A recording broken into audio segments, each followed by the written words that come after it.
Hi, everybody. I'm a retired judge from Los Angeles who flunked retirement. And I'm now serving as the director of the Office of Child Protection in Los Angeles County. And I'm here today to talk about one of the projects that our office is involved with, and that's KinCare. Now, when I started this job a couple of years ago, everybody was talking about the shortage of foster homes in this country. And guess what? They're still talking about that today. And while I support the need for better recruitment and retention of foster parents, I've always thought that the better solution, besides keeping children at home safely with proper supports, is through KinCare. So when we talk, let's talk a little bit about KinCare. What do we know about KinCare? Well, first, we know that there are probably 2.5 million children or more who are being raised by relatives in the country today. Secondly, we know that there's a lot of research out there that shows that children in KinCare have better outcomes than kids in foster care. What are those outcomes? They include better placement stability. They include reduced trauma when children are placed with family members, better maintenance of sibling relationships, a better sense of self-identity, more permanency options, and a better sense of permanency, and a lot more for kids in KinCare.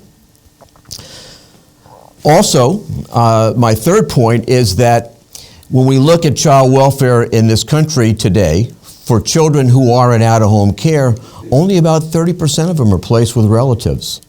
Where I come from in California, it's about 37.5%. In LA, we do a little bit better. We're about between 40 and 50%, depending on how we look at the numbers.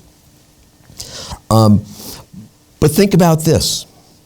If you stand on a corner in almost any town or any city in this country and yell, CPS is coming, CPS is coming, what do you think happens? You know what happens. People will scatter every which way because they say, okay, they're coming to take away our kids. They're coming to break up our family. They're not coming to put us together or keep us together.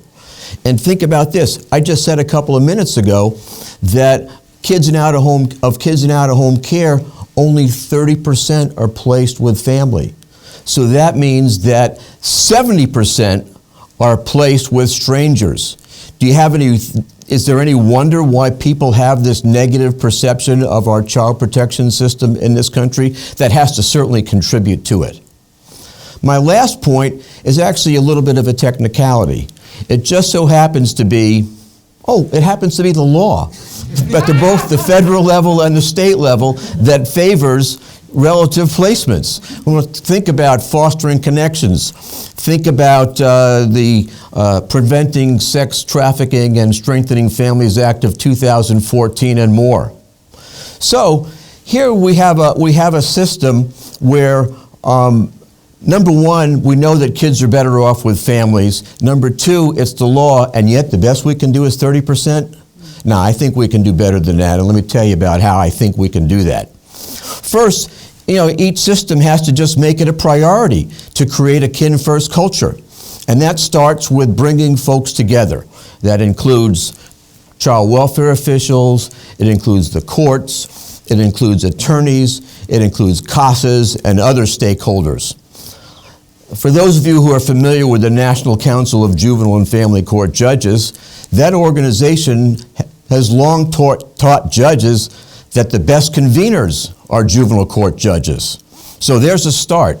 Once folks get together, they have to all agree with the philosophy that we want to create a kin-first culture. Then they have to create written protocols and policies that reflect equity for children and kin. There has to be a commitment to go out and identify, assess, and engage kin at every step of the process, with particular emphasis on the front end. We need to create a greater sense of urgency to make that first placement a kin placement. We need to make licensing kin a priority. There needs to be the development of community resources to support these families. And lastly, there needs to be training so that everybody in the system understands the system's expectations so they can hold each other accountable. And certainly judges, attorneys, and CASAs can play a big role in the accountability piece. So the question is, Can this work? I believe it can. And I'd like to talk a little bit about some efforts that are occurring today in Los Angeles. By way of background, Los Angeles is a large place. LA County has between 10 and 11 million people. Our Department of Children and Family Services, DCFS, has 20 offices scattered throughout the county. So figure it out. Each office probably covers a population the size of a good-sized city in this country. There are more than 9,000 employees, including 4,000 or so social workers.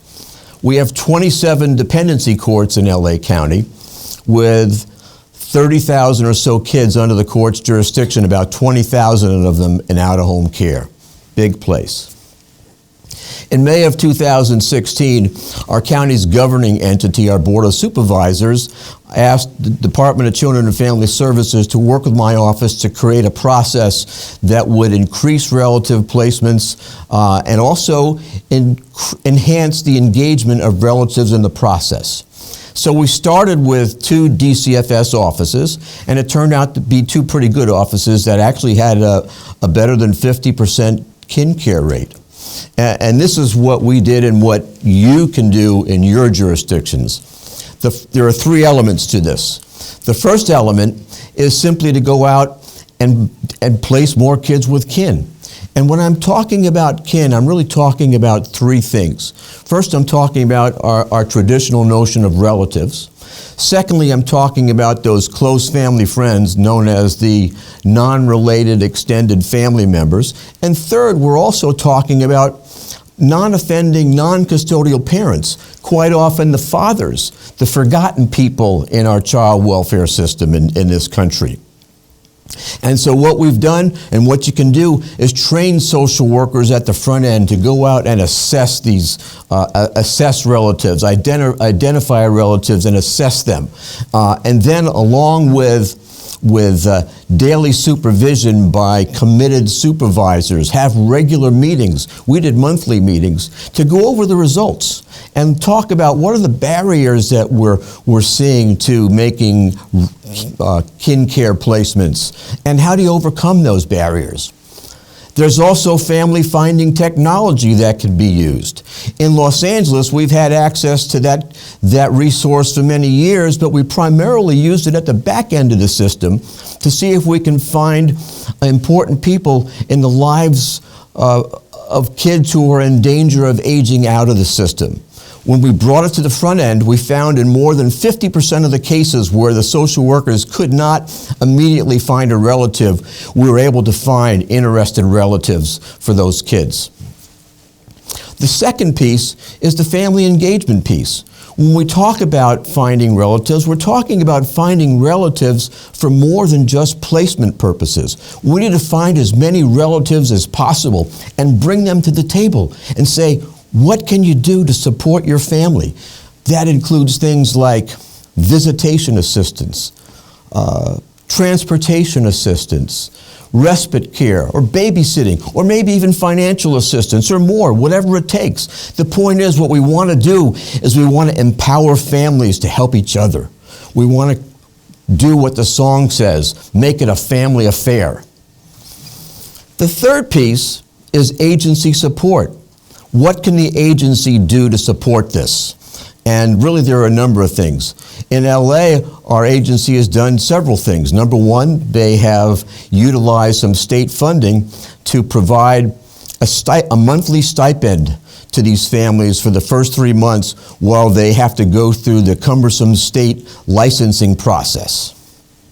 Secondly, they have contracted with community-based organizations that help these families navigate this process and help to accommodate other needs that the family has. Third, once these families are successful in navigating the process, the agency assigns another social worker an additional social worker to the family to help maintain and keep that placement stable. And the last thing is very simple. We encourage social workers to ask themselves, what can I do individually to support this family and support this placement? And I submit to you that if you put all those 3 things together and you do it well, you will change the face of the child welfare system, and you begin to change people's attitudes toward that system. And I also think it will benefit this issue of recruitment and retention of foster parents. And here's how it'll work. Number one, you'll need fewer foster parents, foster homes. Number two, the agency can be more selective in who they bring in as foster parents into the system. And number three, if you simply create a more family-friendly, user-friendly system, more people are going to want to participate in the system. So how are we doing in Los Angeles? Well, first, let me note that we have brought in Child Trends, a national research organization, to do an evaluation of this, which hopefully will be released this summer.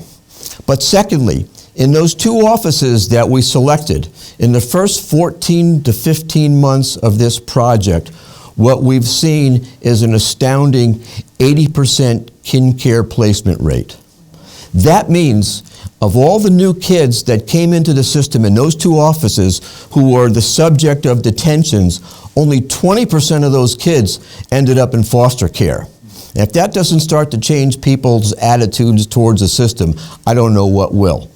In addition, we've got some promising emerging data on the relative engagement piece, and I know we're just going to get better with that as we go on.